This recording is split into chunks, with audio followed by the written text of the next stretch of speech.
Do I think that he is a definitive top 10 quarterback in this league? I don't. And even though all of his numbers bear that he is. I mean, you're going to have your opinion trump actual football results and statistics. So here's my rebuttal to that. You see that guy right there? That guy's Nick Wright, longtime friend of mine, longtime sports radio rival of mine, and now one of the biggest names in the biz. It's good to see you, Nick. How are you? Good to see you as well. And it's good that, I either still do or used to have rivals when I did radio and still do now have rivals, because my favorite sports team, the Chiefs, has no rivals. Like it's, you know what I mean? That's the downside to being this dynasty is there are no rivals. Like it's just teams they play and then beat. I'll say this. I'm all done picking the 49ers against the Chiefs. I'm doubting Thomas until I see it with my own two eyes. Yeah. I do like the 49ers chances, though. I'm not officially picking them, but I see a path to victory. I always do. And look, nobody plays the Chiefs better than the 49ers. You got to give them that much. And you know what they've really done? Kansas City's just broken the NFL. It's broken the way teams want to be run. It's broken the way fans evaluate their own teams. And I think it's broken your brain a little bit because you try to evaluate every single team in football by the standard that is a generational player attached to a Hall of Fame coach in an incredible situation. I mean, not everybody can get a generational find with each and every draft.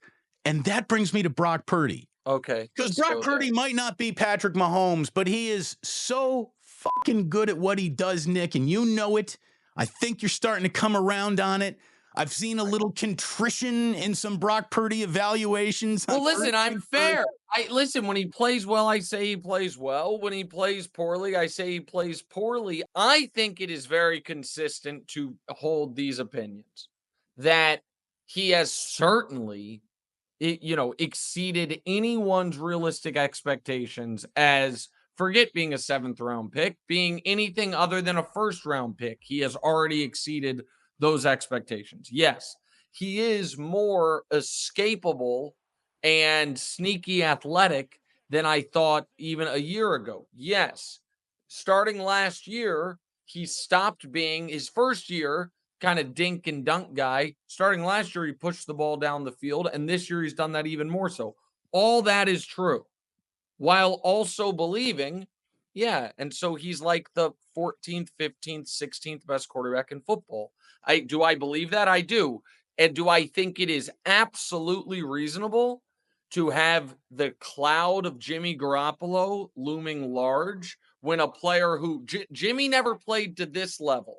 But Jimmy looked like a top 10-ish quarterback. And then the moment he leaves Shanahan and these weapons, he's unplayably bad.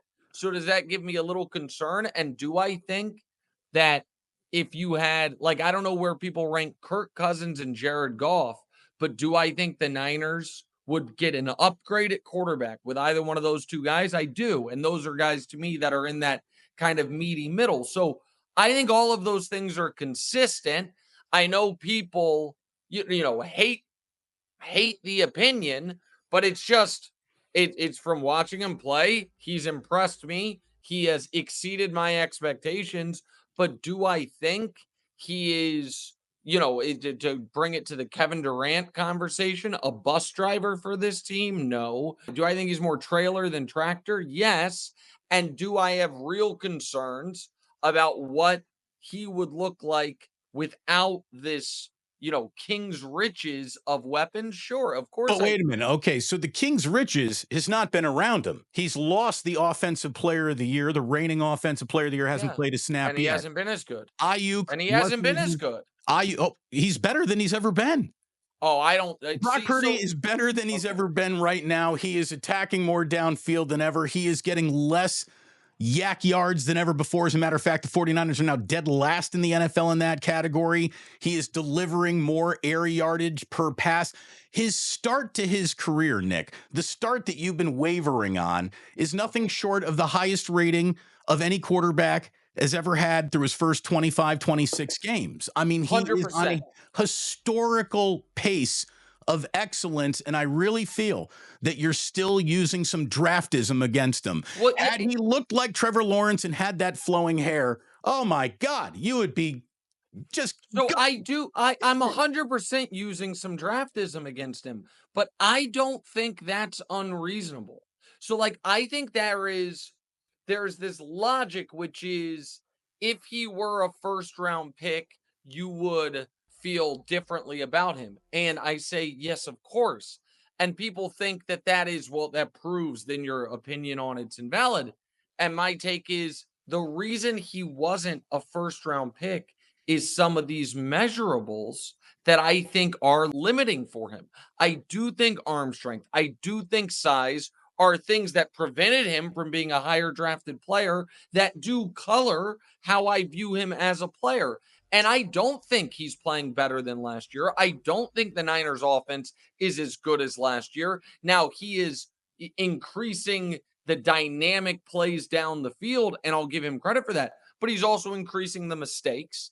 They also, shockingly, Christian McCaffrey goes away and they go from being the best red zone team in football to one of the worst. Like those, and this is where we get in this weird spot, which is yes, he doesn't have the superstar running back. He still has what would be a standard deviation more weaponry than the average NFL quarterback. And I think you're seeing some of the benefit that obviously I think McCaffrey's the best back in football. Having him there brings to the offense in what defenses try to do. Like, again, I don't think the guy stinks, but do I think that he is a definitive top 10 quarterback in this league? I don't. Even though all of his numbers bear that he is. I mean, well, so you're going to have your opinion trump actual football results and statistics. so here's my rebuttal to that. Because even his biggest fans do what I do with the statistics and they think it's fine. Because you just said it. Greatest start to a career ever. Okay? The numbers say he's not top 10 quarterback in the league. The numbers say he's the best. He was the best last year. He's the best that over the last year and a half, he's been the best quarterback in football. So let's just take Mahomes out of it. Just throw like he's grandfathered in. Does anyone actually think he's better than Josh Allen, Lamar Jackson, Joe Burrow? I don't think they do. I think they're all different animals, right? And if you picked up one animal and put it in another forest, it might perform differently. But I don't look at football through the prism of hypothetical maybes. I'm only looking at it as what situation did you land in and how are you navigating it? Since Brock Purdy has started for the 49ers, they keep on going to NFC title games and Super Bowls. Now, they might not have won a Super Bowl, but it took nothing short of the greatest team in the last decade to, I think, prevent them from doing that. And, that happened twice. Is that obviously not the same? And we don't have to, I know this, people have heard this argument before, so we can talk about other things, I'm sure. But is that not exactly the argument for Jimmy Garoppolo? When Jimmy Garoppolo's healthy, they go to NFC championship games and Super Bowls. And the only reason they didn't win the Super Bowl is they ran into the dynasty. Like, I do think that, and I don't think it is unfair, and I don't think it is unreasonable. If when Jimmy Garoppolo left Kyle Shanahan, he got better, he was an all-pro, it would color this discussion. If when he left Kyle Shanahan, he was just the same player. The fact that he left and is unplayable and is not a starter has to have some impact on this. And so you're right that you don't have to play the hypotheticals of what would a guy be in a different situation to appreciate what he does for the Niners. But when we are talking about the quarterback hierarchy of the league, everybody, it feels to me, except for David Lombardi, puts a bit of a curve on Purdy's stats. And then they get angry because my curve's a little bigger. To me, the intellectually consistent thing to say about Purdy's numbers is no, he's actually a future Hall of Famer. He is, the numbers say, the winning, the stats, all of it says he's one of the greatest quarterbacks through 30 games in NFL history, and he is either the best, second, or third best quarterback in the league. That's what the numbers say. So if we're not saying that, then everybody's doing some type of number devaluation, and they just think mine is greater than it should be. I That's think he's my general opinion. I think he's a top 10 guy in this league right now, and the top 10, ebbs and flows through each and every week in a league that is impossible to predict week to week. It really is. Look, I have watched you come late to the party of Bay Area athlete excellence in the past, and That I part's think I'm true. watching it happen But again. maybe it'll happen again. He'll come It around. might happen I again. think We'll they're going to see. come around. I really do. So, look, I watched the Warriors get bored with a regular season in real time when they became champions. Are we watching a little of that happen with the Kansas City Chiefs right now? You talk about red zone struggles. I'm not going to give the Chiefs as much credit as you're implying there, which is you're right. The Warriors, once they got KD, the regular season Right. was The NFL meaningless. doesn't allow you to become bored with a regular. Right. The NFL the regular season really matters. Like it now the Chiefs obviously were able to win the Super Bowl last year despite having to go on the road, but it's better to be at home, and more so than the home field, the getting to skip a round of the playoffs is super valuable. And now, so I know that's an obvious point, but so I don't think the Chiefs can treat the regular season. What was it, 2018? The Warriors, I think, had the third best record in the league. Like I know they didn't. The Rockets had a better record. We don't have to, but they really were like, it doesn't matter. Well, what the seeding is, we're going to be fine. So I don't think it's boredom with the Chiefs. I do think what the Chiefs do, and it is amazing to me more teams don't try to learn from them and follow this path if they can, is use particularly the early parts of the regular season to work on things, to get young players reps, to see, okay, this works, this doesn't, figure out what type of team they're trying to be, rather than simply saying, we know we do this well, we are going to spam this as much as we can, because then if in November or December someone has a counter for that, they don't have, they haven't worked on the other things. Last year, I said the Chiefs were practicing in the regular season, but then they ran into a real issue, which was, basically the wide receivers revolting against Mahomes and handing interceptions to the opposition, and they had real struggles. Right now, I feel like the Chiefs are in a position where they're like, well, every team we play, we're going to have the better coach. Every team we play, we're going to have the better quarterback. And amazingly, every team we play, we're going to have the better defense. And because of that, it's a hell of a run, D. It's a hell of a run. It's unbelievable. And the run defense is actually better than the numbers even suggest because Lamar lit them up. But that's a unique situation. You know what I mean? The quarterback and Lamar, what they've done against actual running backs is spectacular.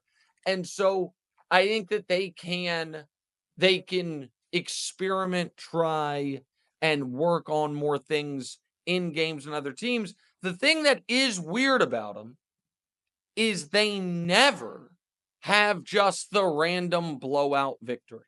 They seem like allergic to it. Like every other, just from mediocre to great team, will occasionally just crush somebody. It's like, oh, this team wasn't ready. And now maybe that is because nobody is ever not ready to play the Chiefs. You always get the other team's best game. But the other thing they never do is lose.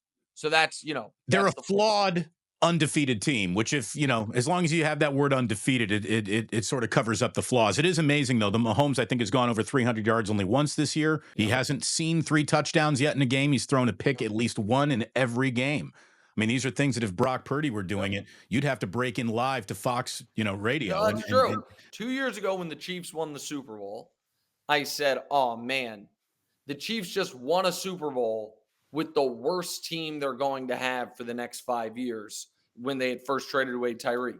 Now, I was wrong about that because the next year's team offensively was far worse. But when they won last year, I said, this is actually really bad for our business, for like the sports talk business, because Mahomes, that was the worst season he's ever had.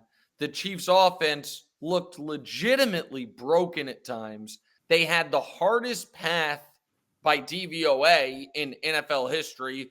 And the reason I said it was bad for what we do is it makes doubting them, no matter how they look, seem ridiculous. That's why I'm And all it done makes, picking the Niners against the yeah. Chiefs. I'm not doubting anything anymore. And Mahomes, if they hadn't won the Super Bowl and Mahomes hadn't did what he did in the postseason, there would be an argument of look at Patrick Mahomes' last 20 regular season games and tell me why he's the best quarterback in the league. Like, people could credit, because statistically, from week 1 of last year to right now, it's not like, oh, he's third or fourth best. Statistically, in the regular season, he's like 10th. Yeah. But you feel ridiculous saying any of that, because when the games matter, not only do the Chiefs win, but he has played great in the playoff runs throughout. If you were evaluating Tom Brady based on his box score, you didn't understand what you were even looking at some point. Right. So that's I think where we are with Mahomes. Look, let's move on, because there is something that we both agree on. I think we both absolutely know that Aaron Rodgers reeks of the douche. He really is that kind of a guy. He's also an incredibly talented quarterback still. He's also good for business, whether we like him or not. But do you think the Jets are about to go 9-2 and 8-3 with Devontae and do anything, or has he set them even further back? Well, I don't think Devontae has set them back, but I'm amazed at the level of optimism surrounding this 2-4 football team. They're not great at anything. Their pass defense should have been great, but they don't have a great pass rush, and now their secondary's banged up. The Bills ran all over them, just like the Niners ran all over them. The offensive line is mediocre at best. Rodgers cannot move and doesn't want to get hit. He's a miserable leader. Awful. While he wants to blame other people, he has, in back-to-back weeks, thrown an interception to lose winnable games. That's what's happened. So I don't look at the Jets and be like, oh, they are a Davante Adams away. We're going to talk about how proud I am of your evolution towards Steph Curry. You didn't get it at first. Then it sort of knocked on your door enough times where you had to answer it. Where do you put that gold medal performance in Steph Curry's basketball career, the hierarchy of all the things that he's done? Because I think it's one of the biggest things he's ever accomplished, because you saw in real time Durant and LeBron choose a pecking order as it was happening in the game where everybody's reputation needed it the most. I mean, I think that absolutely slams Steph Curry into the 10 greatest players, of all time, of my lifetime. I don't do the all-time game. Like, I wasn't around to watch Jerry West or Wilt or, really Dr. J or Oscar Robertson. I mean, then by that, listen, if we're talking in the last 40 years, he's definitely, yes, I agree with you as far 10 best players. I think it gets tougher. The problem with the all-time stuff is you do have to carve out room at least for Wilt and Russell. Right. And now, you know what I mean? And now, so now we're really talking about the top 8, so and I'm more of a list guy than you. But to answer your question directly, can I give you my list real quick of my lifetime? I wrote it down so I can do it fast. Yeah. Jordan, Jabbar, Magic, Bird, Kobe, LeBron, Shaq, Hakeem, Durant, and Curry. Honorable mention to Allen Iverson, the only one who could be on the list without a title. If I'm ranking Steph Curry, the most important thing, in my opinion, Steph ever did was the 2015 season. Being a small player, taking that team, which was not yet a super team, carrying them to 60-some wins, and then winning a championship. That's first, and that almost gets overlooked, in my opinion. The second thing is actually the 73-win season. I know it didn't end the way they wanted it to, but in my opinion, that's because the greatest player of all time had the greatest 3-game stretch in the history of the sport. That's more about what LeBron did. Number 3 would be the 2020 title and that finals performance. And number 4 would be embracing Durant and setting his ego aside to create arguably the greatest team ever. And number 5 would be this gold medal run, where you have this greatest collection of talent ever On average, how many games of a college football 25 season do you play? Oh. I heard you're in it just for the recruiting. So I know. So I was when I first got it. I had it for a month and had probably played 40 hours without actually playing a game. I was just building a program. But, once you turn Syracuse into a dynasty, which I did, then I actually started playing the game. And I played 50 games in a few weeks. But almost every game I was a different team. And it was kind of my way of like doing, I said I was doing prep, like learning the rosters. Like, oh, I didn't realize how good, this team's secondary was. Now that the football season is really in full swing, I have set it aside because there's too many games to watch. There's too much going on. But I missed that game a lot, man. I just turned 40 years old. College football, NCAA, the video game was By a the way, big happy part of. birthday. You just Oh, had a thank you. birthday, man. I appreciate that. What I love about you is that as your life and your celebrity and as your reputation in the industry has changed, you remain the exact same guy that I talked to the very first time we were both filling in for Jim Rome. You haven't changed at all, but celebrity changes access. So What is the coolest access your rising celebrity status has been able to grant you since becoming one of the faces of Fox Sports? coolest access. I got to try out to be a ball boy for the US Open. That was pretty awesome. I love the US Open. And You- so they let me try out to be a Were you ball on the boy. net or were you a return to I serve? did. I tried it for all 4 spots. Okay. And so that one was pretty dope. So the non-sports thing that the sports access has granted me is I can get into all these great poker games. You mentioned you had seen that I'm doing this Poker Stars big game on tour thing in Vegas in November, part of the NAPT, which is going to be cool. I'm going to be playing poker with Gronk. The ability to play in some of these poker games, which is my, hobby, more than hobby kind of passion, it has been one of the coolest things ever. There's no So, question about that. did you get along with Brittany Mahomes that night? Okay, no, that's not it. That's not it. And by no, so that is, I guess, let me say that Are you the and fact that Taylor I've on a been able to first-name become basis? the fact that I've been able to become friends with Patrick Mahomes is probably one of the dopest things imaginable. Like he has reinvented my hometown, and the fact that you know 45 minutes after the crowning achievement of his career, he doesn't tweet often, and he only sent one tweet that whole playoff run and celebration, and it was a picture of him holding the Lombardi trophy, and all he wrote was never a doubt. That was pretty dope.